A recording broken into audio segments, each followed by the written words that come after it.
Let's mic बयानबाजी। नमस्कार, आप देख रहे हैं लेट्स माइक बयानबाजी। राजनीति के गलियारों से लेकर सत्ता और विपक्ष के वार पलटवार तक, आइए आपको सुनाते हैं आज के सबसे चर्चित बयान।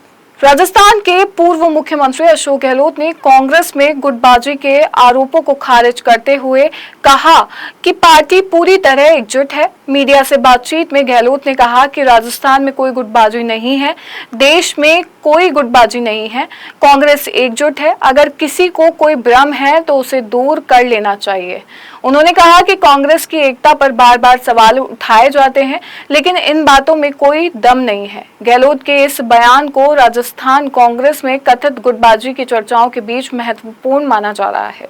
हट जाना चाहिए, बार बार ये क्वेश्चन करते हैं, कोई दम नहीं है। सर, भाजपा भी आरोप लगाती है कि कांग्रेस जो है वो भाजपा उसका विरोधी नहीं है, लेकिन कांग्रेस के अंदर जो गुटबाजी है उसके कारण से कांग्रेस हारती है। भाजपा के लोग भी इस प्रकार से बातें करते हैं, इस प्रकार के बयान देते हैं। हमने तो कभी आरोप लगाया नहीं कि वो क्यों मतलब क्या फैसले करते हैं। हमने कभी कहा क्या?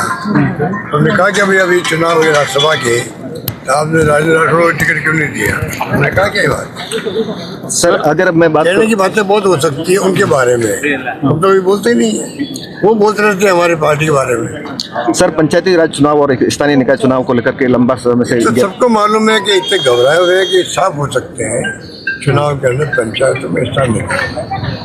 हाईकोर्ट सुप्रीम कोर्ट के आदेश के बाद में भी इनका देखिए, आप दूसरा हाथ देखिए, ये उसके बाद में चुनाव नहीं करवा रहे ये सरकार। तो राजस्थान के मुख्यमंत्री भजनलाल शर्मा ने एक जनसभा को संबोधित करते हुए कांग्रेस पर जमकर निशाना साधा। उन्होंने आरोप लगाया कि कांग्रेस ने हमेशा किसान, मजदूर, युवा और महिलाओं को धोखा देने का काम किया है। मुख्यमंत्री ने कहा कि कांग्रेस ने किसानों को बरगलाया है, समाज को जाति और धर्म के नाम पर बांटने का प्रयास किया तथा भ्रष्टाचार और तुष्टीकरण की राजनीति को बढ़ावा दिया। उन्होंने दावा किया कि जनता अब कांग्रेस की नीतियों को समझ चुकी है और विकास व सुशासन के साथ खड़ी है। इस कांग्रेस ने हमेशा किसान, मजदूर, युवा, महिलाओं को धोखा देने का काम किया। हमेशा इन्हें किसानों को बरगलाने का काम किया, जाति के नाम पर बांटने का काम किया, धर्म के नाम पर इन्होंने बांटने का नाम किया। इन्होंने भ्रष्टाचार और तुष्टीकरण के अलावा इस कांग्रेस के लोगों ने कुछ नहीं किया। राजस्थान सरकार के मंत्री जोगाराम पटेल ने कांग्रेस नेता अशोक गहलोत के बयान पर प्रतिक्रिया देते हुए कहा कि पाकिस्तान सीमा से निर्धारित दूरी के भीतर स्थायी निर्माण की अनुमति नहीं है और राष्ट्रीय सुरक्षा को ध्यान में रखते हुए ऐसे निर्माण हटाए जा रहे हैं। जोगाराम पटेल ने कहा, बहुत पहले से कानून बना हुआ है कि पाकिस्तान बॉर्डर से एक निर्धारित क्षेत्र के भीतर कोई स्थायी निर्माण नहीं होगा।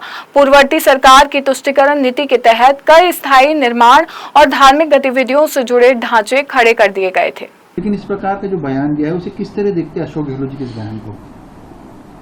पूर्ववर्ती सरकार और माननीय अशोक गहलोत जी के तुष्टीकरण की एक मिसाल है।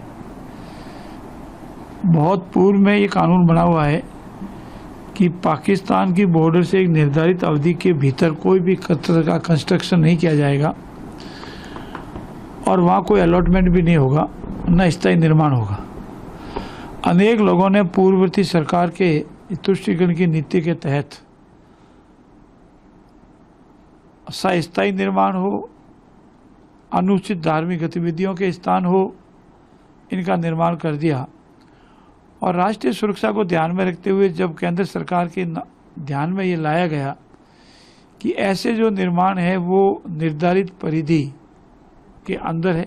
पश्चिम बंगाल सरकार की मंत्री अग्निमित्रा पॉल ने सीमा सुरक्षा और अवैध घुसपैठ के मुद्दे पर बड़ा बयान दिया है। उन्होंने कहा कि पिछली सरकार लोगों की सुरक्षा के लिए बीएसएफ को जमीन देने की इच्छुक नहीं थी, क्योंकि रोहिंग्या और बांग्लादेशी घुसपैठिए उन्हें वोट देते थे। अग्निमित्रा पॉल ने कहा कि हमने अपने घोषणा पत्र में वादा किया था और पहली कैबिनेट बैठक में बीएसएफ को जमीन दी गई। अतिथि के तौर पर हम आपका स्वागत करते हैं, लेकिन किसी भी दूसरे देश से यहाँ आकर अवैध रूप से रहने नहीं देंगे। What do you take on this? See, it all depends on the will. But what will you have? What will I have? If I have the will to climb the Mount Everest, I'll be able to do that.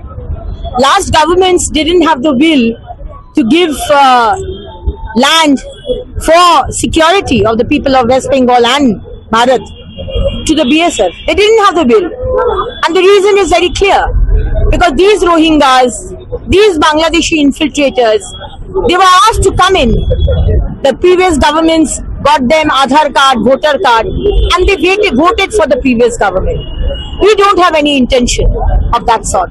So we are very strict about it. We have promised in our manifesto, and in our first cabinet meeting, Honorable Chief Minister have passed this, and land has been given to the BSF.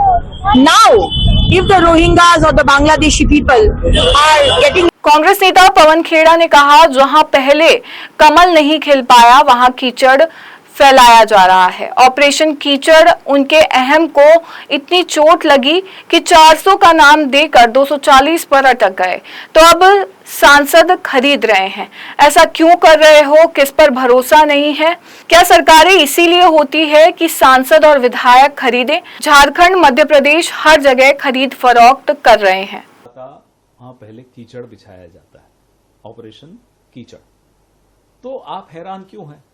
हमें ये इस बात की हैरानी है कि मोदी जी के अहम को इतनी चोट पहुंची कि वो 400 करते हुए 240 पे लड़खड़ा गए। उस अहम को इतनी चोट पहुंची कि अब वो दाएं बाएं से चोरी डकैती करके अपने एमपीज खरीदे जा रहे हैं। क्यों खरीद रहे हो साहब? क्या जरूरत है? सरकार चल रही ना आपकी? या भरोसा नहीं है नायडू जी पर, या जनता दल पर भरोसा नहीं है? किस पे भरोसा नहीं है? ये तो सीधे सीधे आप कह रहे हो कि साहब नायडू पर भरोसा नहीं है, नीतीश जी की पार्टी पर भरोसा नहीं है, तो चलिए मैं अपने घर में और चोरी करके एमपीज भर लूं। जरूरत क्या है? आपके पास पैसा बहुत है, हम मानते हैं। आप 5 किलो चावल देते हो पूरे देश को, बहुत बड़ी बात करते हो, और एमपीज खरीदने निकल पड़ते हो। ये इसलिए होती है क्या सरकारें कि एमएलए एमपी खरीदेंगे? झारखंड में इन्होंने क्या? केंद्रीय मंत्री गिरिराज सिंह ने पश्चिम बंगाल की राजनीति को लेकर कांग्रेस और तृणमूल कांग्रेस टीएमसी पर निशाना साधा। उन्होंने कहा कि विभाजन के समय श्यामा प्रसाद मुखर्जी ने बंगाल को बचाने में महत्वपूर्ण भूमिका निभाई थी, लेकिन कांग्रेस ने तुष्टीकरण की राजनीति करते हुए राज्य को भगवान भरोसे छोड़ दिया। गिरिराज सिंह ने आरोप लगाया कि टीएमसी ने पश्चिम बंगाल को लूट कर बर्बाद कर दिया था और अब भाजपा के आने के बाद लोग दूसरी आजादी का जश्न मना रहे हैं। के समय श्यामा प्रसाद मुखर्जी ने बंगाल को बचा लिया, लेकिन कांग्रेस सत्ता में आने के बाद सचमुच में जो 46 का घाव था, जिसमें हिंदुओं पे प्रहार हुआ था, हिंदुओं का कत्लेआम हुआ था डायरेक्ट एक्शन डे के नाम पर, उसमें कांग्रेस तुष्टीकरण की राजनीति की और पूरा का पूरा एकदम छोड़ दिया बंगाल को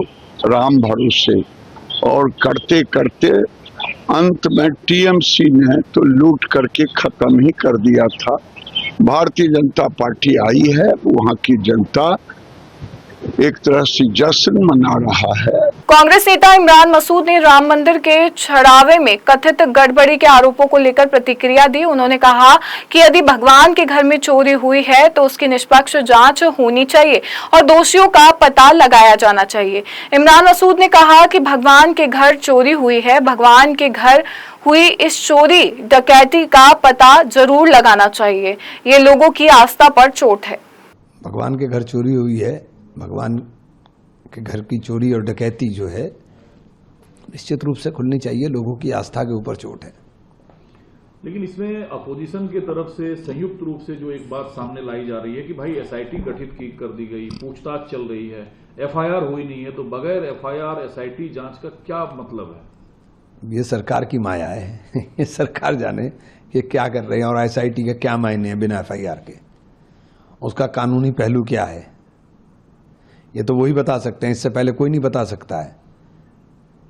ये सरकार जिस तरह से जिस राह के ऊपर सरकार चल रही है, उस राह के ऊपर जवाब सरकार दे सकती है। समाजवादी पार्टी प्रमुख अखिलेश यादव ने राम मंदिर छड़ावे में कथित हेराफेरी से जुड़ी खबरों पर प्रतिक्रिया देते हुए मामले की निष्पक्ष जांच की मांग की है। कन्नौज में मीडिया से बातचीत के दौरान अखिलेश यादव ने कहा, जो खबरें आ रही है वह दुखद है। भगवान राम के प्रति लोगों की श्रद्धा और लगाव की तुलना किसी और चीज से नहीं की जा सकती।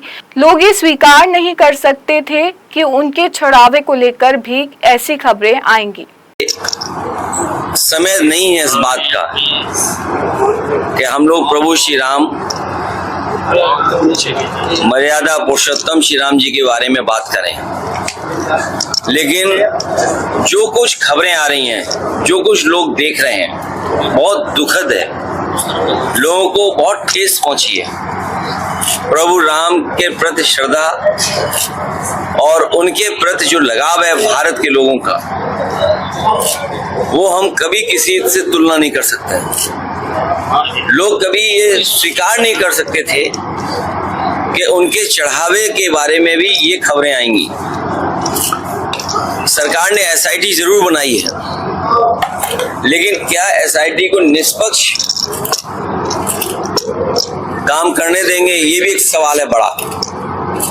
सीसीटीवी की फुटेज गायब है, जो खबरें आ रही हैं आप ही लोग दिखा रहे हो। और फिर उससे भी बड़ा दुखद बात यह है, इसके अधिकारी बताइए हमारे सनातन धर्म के साधु संत पुजारियों का पूछताछ करेंगे। आपने पहले भी पूजनीय शंकराचार्य जी को देखा कि किस तरह अपमानित होना पड़ा उन्हें। भारतीय जनता पार्टी ने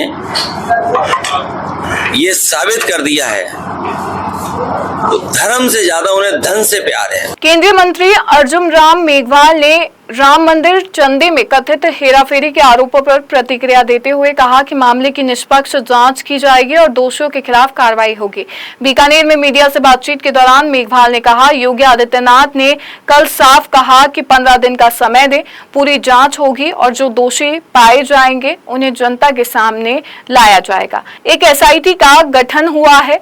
उन्होंने भरोसा जताया कि जांच के बाद सच्चाई सामने आएगी और यदि कोई दोषी पाया गया तो उसके खिलाफ उचित कार्रवाई की जाएगी। देखिए, योगी जी ने कल साफ साफ कहा है कि भी 15 दिन का समय हमें दे दो, सारी जांच करके जो भी दोषी होगा वो जनता के सामने हम ले आएंगे। ऐसा योगी जी ने कहा। एक बार मुख्यमंत्री हैं, वो विश्वास करना चाहिए। एसआईटी का गठन हुआ है।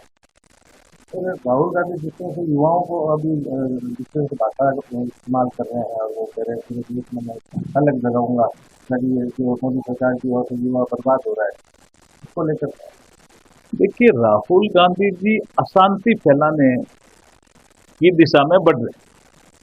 अब ये जब आए कोटा तो समय भी सही नहीं चुना उन्होंने, ये तो तैयारी में लगे हुए थे ना। फिलहाल लेट्स माइक बयानबाजी में बस इतना ही। आप बने रहिए लेट्स माइक के साथ। नमस्कार। आप सुन रहे थे let's mike more than radio. Follow कीजिए हमें हमारे सोशल मीडिया प्लेटफॉर्म्स पर। It's time for news. It's time for more than radio. Presenting the first radio news app, Let's Mic. Let's Mic, a news-based app on your phone where you get to watch and listen news, talk shows, interviews, radio show podcasts.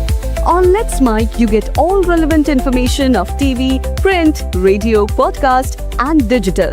Let's Mic talks about every segment of life.